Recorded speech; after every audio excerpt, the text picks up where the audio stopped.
Welcome to KTH Vlog! Good morning, good afternoon, good evening sa aking mga viewers ngayon. So in this video ay pag-usapan naman natin kung ano yung naging ganap sa unang araw ko dito sa pangalawang amo ko. Latest video ko na pag-usapan na natin kung ano yung nangyari sa unang araw ko sa unang amo ko. So sa mga hindi po nakakaalam ay dalawa na po yung naging employer ko dito sa Hong Kong. Yung first employer ko ay 2 years lang ako doon kasi nga hindi nga naging maganda yung sitwasyon ko doon. Dito naman sa pangalawang amo ko ay dito ako nagtagal kasi okay yung sitwasyon ko dito, kaya nakatagal ako ng 6 years. Natatandaan ko noon nung unang dating ko dito sa bahay ng amo ko, dito sa pangalawang amo ko guys, na alas 12 ako pumunta dito. Hindi ako nasundo ng mga amo ko, kaya nagtaxi ako. Sabi nila magta-taxi ako, tapos binigay nila sa akin yung address, kaya nagtaxi ako. Pinakita ko yung address doon sa taxi driver, tapos yun hinatid nila ako dito. Ang nagsundo sa akin noon nung dyan sa main lobby ay yung kapatid ng amo kong babae, kasi that time work from home yung amo kong babae, and then wala siyang time para masundo ako. Kaya dati nung wala pa ako dito sa bahay, ang katuwang ng amo kong babae para magbantay sa kanyang anak ay yung isa niyang kapatid na babae. So dalawa sila yung nandito, tapos yung alaga ko. So kaya yung kapatid niyang babae, yun yung inutusan niya para yung nasundin ako doon sa baba. And then ayun, sinundo ako doon sa baba ng kapatid niya. So nung unang kita namin, nahiya pa ako. Okay naman, nakakahiya ka syempre, first time makita. Umakyat kami dito sa bahay, and then napansin ko nga, ang una kong napansin pag akyat ko guys, maliit yung bahay. O maliit talaga tong bahay ng amo ko. Nasa 532 square meter yung nakalagay sa kontrata ko, yung sukat nitong bahay nila. Siyempre alam ko na kung ano yung magiging trabaho ko, which is magbabantay ako ng baby ng anak ng amo ko. So aware na ako na ang babantayan ko is isang baby. Yun lang. Ang pinili ko lang talagang trabaho is yung isa lang na alaga, tapos walang makasama, kasi may mga naranasan ako doon sa first employer ko na kapag meron kang makasama ganyan, di ba? May mga konting hindi pagkakaunawaan, ganyan. Kaya nung pangalawang ano ko na, hanap ng amo, talagang pinili ko yung mag-isa ko lang, wala akong ibang kasama, kasi yun nga, medyo hindi maganda yung naging experience ko dati. Sa mga susunod kong vlogs, and i-share ko din sa inyo yan. So sa ibang vlogs na lang natin pag-usapan kung ano yung mga na-experience ko sa pagkakaroon ng kasamang helper sa loob ng bahay. So ayun na nga, pagkasundo, tapos yung nandito kami sa bahay, ayan, ginrit naman ako ng amo kong babae. Simple lang yung amo ko nung tinignan ko siya, bata pa, and then simple lang, mga simple sila. Tapos yun nga, maliit yung bahay. Tapos nakita ko din yung baby na aalagaan ko, 8 months. Nung dumating ako dito, yung alaga ko ay 8 months pa lang siya, 8 months na baby. So pagpunta ko dito, dahil tanghali, naalala ko nun, at saka hindi ako, naligo pa ako nun. Parang hindi nga ako naligo guys nung dumating ako dito sa bahay ng amo ko. Doon sa unang amo ko, pinaligo agad-agad ako nung pagdating namin sa bahay nila. Pero dito sa pangalawang amo ko, hindi ako naligo. Pinaano lang sa akin, parang pinatabi yung aking luggage, tapos hindi ko nga maalala kung inayos ko ba yung luggage ko nung pagdating ko. Oo, parang inayos ko naman ata yung luggage ko, kasi naka-ready naman na yung cabinet na paglalagyan ko ng mga gamit ko, nilagay ko ata sa cabinet ko. Tapos dahil pananghalian yan, tinanong nila ako kung kumain na ba ako o hindi. Sinabi ko, hindi pa ako kumakain. So, saktong hindi pa sila nananghalian. So, yung kapatid ng amo kong babae, siya yung nagluto ng noodles. Yun yung kinain namin. Nananghalian muna kami. Ang first impression ko sa amo ko, talagang okay, kasi kinakausap naman niya ako. Yung kapatid din ng amo kong babae, kinakausap din ako.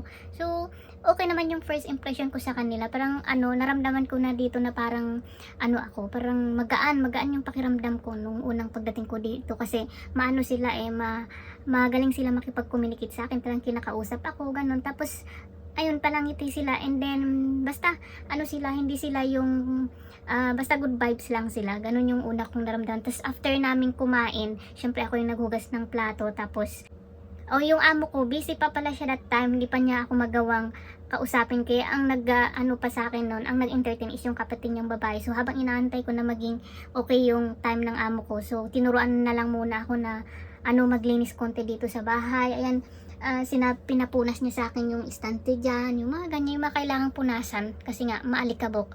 Nung pagdating ko naman dito sa mga bahay ng amo ko guys, hindi naman as in ganun kaalikabok, ang medyo maalikabok ganun, kasi na hindi naman sila naglilinis totally talaga ng bahay nila. Kaya medyo maalikab-kulan na dyan sa may sante dyan sa bintana, ganyan. Sa sinabi sa akin ng kapatid niya kung ano yung makita kong madumi, ganyan, punasan ko, ayan.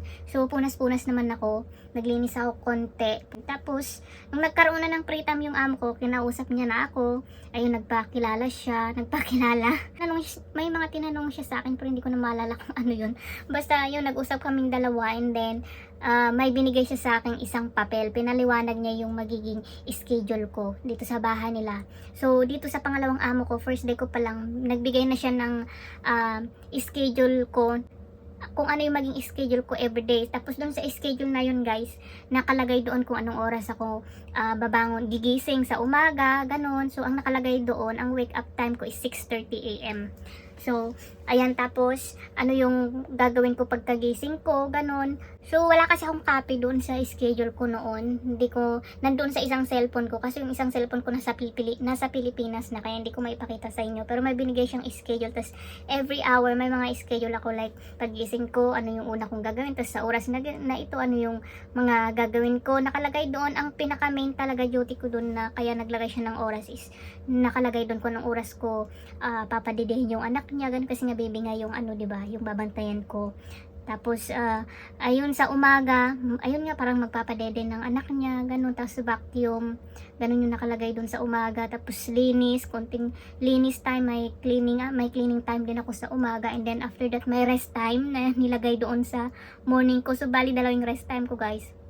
Morning at saka afternoon may rest time ako. Kaya, unang araw ko pa lang dito sa amo ko, alam ko na pwede akong magpahinga. Ayun, kaya ayun, minsan pag tapos na talaga yung mga gawain ko, ay nagpapahinga talaga ako kasi doon pa lang naman sa binigay sa aking schedule ay may nakasulat na doon na pwede akong magpahinga kapag natapos yung gawain ko. And then after nun, sa morning, may nakalagay din doon na kung anong oras ko papatulugin yung alaga ko. Kasi yung nung baby pa yung alaga ko, dahil 8 months pa lang siya, twice siyang natutulog sa isang araw, morning at saka afternoon, dapat papatulog yung bata. Ganon, tapos kung ano na naman after ng lunch, ano naman yung gagawin ko, mag-take care ng baby, ganyan, papadidihin, ganon, or playing time sa baby, ganon. Tapos may rest time ulit sa hapon, may nakalagay doon na papatulugin yung anak niya. So, pag tulog yung anak niya, yun naman yung time na makapaglinis ulit ako, ligpit-ligpit, ganun ulit yung mangyari. Tapos, sa gabi naman guys, pag hapon na, hindi ako pinagluto. Nung first contract ko dito sa bahay ng amo ko, hindi ako nagluto kasi syempre baby pa lang yung alaga ko. And then alam nila na hindi ako ganun kagaling talaga sa pagluluto kasi sinabi ko naman sa kanila yon.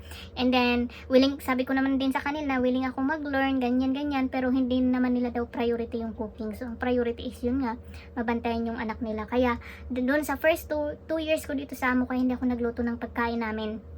So, pag ang ginagawa ko na lang ay magsaing na lang ng kanin, tapos minsan pag may bumibili sila ng gulay, yung choy sam, yan yung lagi nilang binibiling gulay. So, ang ginagawa ko na lang, nililinisan ko yung choy sam, yung vegetables, pinapakuluan ko siya ng tubig.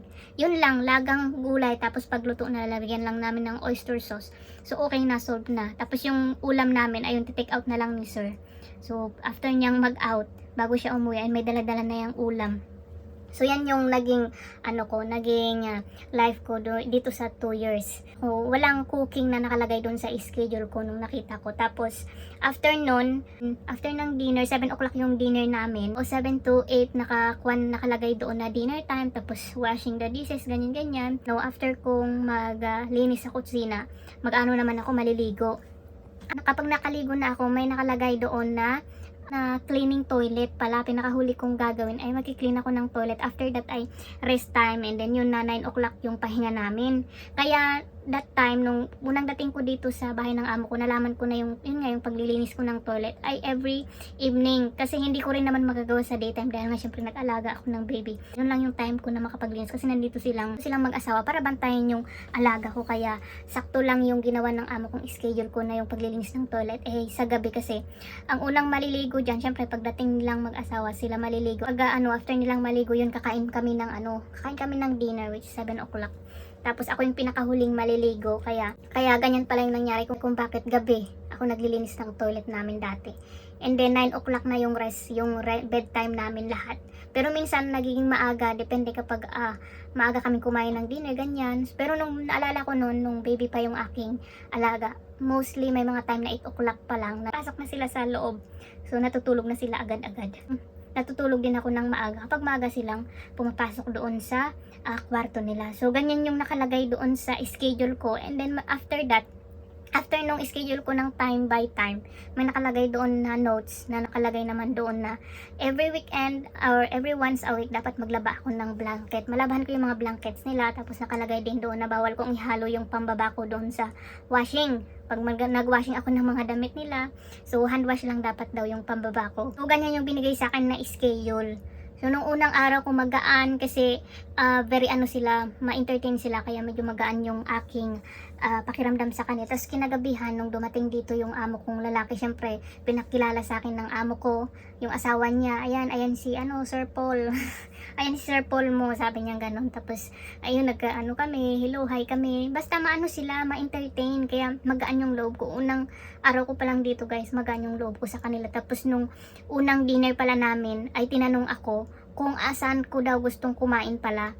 Kung gusto ko daw makihalubilo sa kanila sa pagkahinan or sa kusina daw ako kain. Pero kung gusto mo makisalo, okay lang naman, sabi nilang ganun sa akin. Parang mas pinili ko na sa kusina na lang ako kasi naisip ko naman parang nakakahiya naman makipag kumain kasabay sila. And then syempre iniisip ko na privacy rin nila yun na mag-asawa.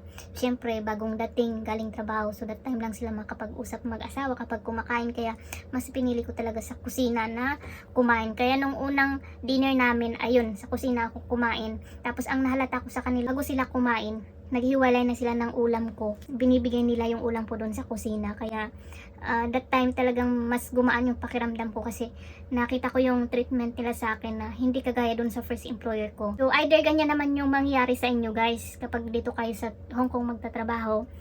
Ang pwedeng mangyari sa inyo yung dalawang yan, tatabihan ka ng ulam mo bago sila kakain, or aantayin mo silang matapos bago kakain. Ay na lang yung mga amo kasi na nagbibigay ng food allowance. So ang nangyari yung helper nila, so nagluluto sila ng sarili nilang pagkain ng ulam, ganun. Pero bihira lang naman yung ganyan. Mostly ay yung itong dalawa na tong scenario na to yung pwede ninyong ma-experience talaga kapag nandito kayo sa Hong Kong.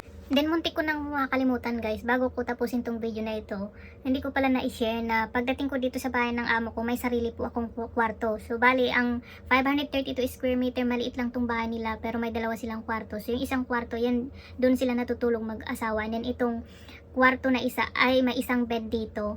Ito kasi double deck na ngayon yung aming bed dito sa kwarto ko. Pero dati nung unang dating ko ay single bed lang yun nandito. So dito ako nakakwarto. As in solo ko tong kwarto ko nung unang dating ko dito kasi hindi pa to double deck. So hindi pa kami share ng alaga ko that time kasi syempre baby pa, kaya solo ko talaga tong kwarto. So that time ay talagang naging masayang masaya ako kasi naranasan ko na magkaroon ng sariling kwarto, unlike doon sa unang amo ko. Kung napanood nyo yung sharings ko doon sa experience ko doon sa unang amo ko, wala akong kwarto noon. So palipat-lipat lang ako ng higaan.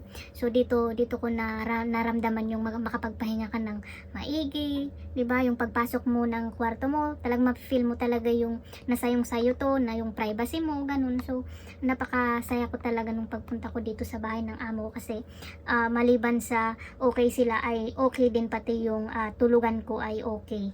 Yan yung nangyari doon sa first day ko dito sa pangalawang amo ko. Overall is okay. Magaan yung loob ko nung pagdating ko dito kasi ma-entertain sila nung ngumingiti sila. Ayun, hindi hassle, unlike doon sa first employer ko. Kung napanood niyo yung sharings ko, 'di ba, walang pahinga, wala man lang tarang-tarang kumain na ba o hindi, 'di ba?